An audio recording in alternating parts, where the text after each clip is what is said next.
गंगा यमुना नदीच्या काठावर कुरवपूर या नावाचं क्षेत्र आहे. त्या गावात एक वेदशास्त्रज्ञ ब्राह्मण राहत होता. त्याच्या पत्नीचं नाव अंबिका होतं. ब्राह्मणाचा लौकिक फार होता. घरात संसार सुखानं चालला होता. तरी सुद्धा एक चिंता दोघांना अस्वस्थ करी. कसली चिंता वाटत होती त्यांना? त्या दोघांना होणारी मुलं जगत नसत. पुढे एक मुलगा झाला. तो हळूहळू वाढत होता. 7-8 वर्षांचा झाला. पण तो फार मतिमंद होता. मुलाची मुंज झाल्यावर तो सुधारेल असं वाटलं, पण सारं फुकट. घरी वडील शिकवीत, पण त्याच्या ते लक्षातच राहत नसे. वडील शिक्षा करीत, मारीत, मुलगा रडे. आईला वाईट वाटे. तिनं नवऱ्याला सांगितलं, मुलाला मारण्याचं थांबलं नाही तर मी जीव देईन. पुढे मारणं थांबलं. ब्राह्मणाचा निरुपाय झाला. मानसिक चिंता व किरकोळ आजाराचं निमित्त होऊन तो ब्राह्मण हे जग सोडून गेला. पत्नीला फार दुःख झालं. एक दिवस ती कष्टानंच काढीत होती. मुलाला ते दिसत होतं, पण उपयोग काहीच नव्हता. आपल्या दुर्दैवी अवस्थेमुळेच आईला फार त्रास होतो हे मुलाला कळत होतं. म्हणून तो आपलं घर सोडून बाहेर जायला निघाला. त्याच्या मागे आईही घराबाहेर पडली. दोघंही गंगेच्या तीरावर आले. गंगेत बुडी मारून ती दोघं प्राण देणार होती. ती दोघं नदीत उतरली. त्याच वेळी श्रीपाद श्रीवल्लभ स्वामी नदीवर अंघोळ करायला आले होते. त्यांनी त्या दोघांना पाहिलं. दोघांची आस्थेने चौकशी केली. ती प्रवाहातून बाहेर आली. त्यांनी सारी हकीकत स्वामींना सांगितली. ते ऐकून त्यांना कीव आली. आत्महत्या करणं हे पाप आहे. तुम्ही आत्महत्या करू नका, असं त्यांनी त्या दोघांना सांगितलं. मुलाची आई म्हणाली, आम्ही काय करू? कसं जगू? पुढच्या जन्मी तरी मला सुलक्षणी व विद्वान मुलगा व्हावा एवढीच माझी इच्छा आहे. तरी काही उपाय असला तर सांगाल का?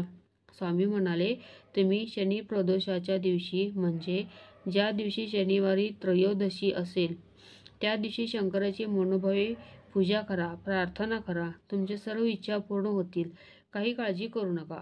तुम्हाला आता एक गोष्ट सांगतो, ती ऐका. पूर्वी उज्जयिनी नगरात चंद्रसेन या नावाचा राजा होता. त्याचा मित्र मणिभद्र हा मोठा शिवभक्त होता. शंकराने एकदा प्रसन्न होऊन त्याला एक अत्यंत तेजस्वी मणी दिला. त्या मण्याचा प्रकाश ज्या धातूवर पडे, तो धातू ताबडतोब सोन्याचा बनत असे. माणसाचे सर्व मनोरथ आपोआप पुरे होई. त्यामुळे मणिभद्राची प्रसिद्धी आपोआप वाढली. तो मणी मिळवण्यासाठी अनेकांनी प्रयत्न केले. काही लढायाही झाल्या, पण शत्रूला कधीच तो मणी मिळवता आला नाही. आलेल्या राजांना हात हलवीत परत जावं लागत होतं. शनिप्रदोषाच्या दिवशी भद्रसेन शिवलिंगाची पूजा करीत बसला होता. पूजा पाहायला खूप लोक आले होते. गोप, गोपी व गवळी यांनी खूप गर्दी केली होती. ती अंधारी रात्र असूनही घरात त्या मण्यामुळे लखलखीत प्रकाश पडला होता. बाहेर गडद अंधार होता. पूजा रात्री उशिरापर्यंत चालू होती. गवळी मंडळी व मुलांच्या माता मुलांना घरी नेण्यास आल्या. आई बाप बऱ्याच मुलांना घेऊन गेले, पण एक मुलगा तिथंच हट्टानं बसला होता.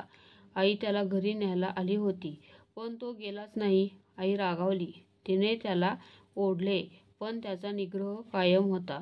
तो जागचा हालेना. त्याचं रडणं थांबेना. शेवटी तो मूर्छा येऊन जमिनीवर आडवा पडला. तो थोड्याच वेळात हे जग सोडून गेला असता. इतक्यात श्री शंकर त्या ठिकाणी अवचित अवतरले. मुलाला धीर दिला. त्याची निष्ठा पाहून ते मुलाला म्हणाले, तुझ्या सर्व इच्छा पूर्ण होतील. तुझी कीर्ती जगभर पसरेल. याच गवळी वाड्यात पुढे कित्येक वर्षांनी श्री विष्णूंच्या रूपाने श्रीकृष्णांचा जन्म झाला. श्रीकृष्णांची माहिती तुम्हाला त्यांच्या पुस्तकातून अधिक वाचता येईल. श्रीपाद श्रीवल्लभांनी ही कथा मुलाच्या आईला सांगितली. तिने व तिच्या मुलाने स्वामींना भक्तिभावाने नमस्कार केला. मुलाने स्वामींच्या चरणी मस्तक टेकलं. स्वामींनी त्याच्या मस्तकावर आपले दोन्ही हात ठेवले. त्याला आशीर्वाद दिला. यापुढे तुझी सर्व चिंता संपली.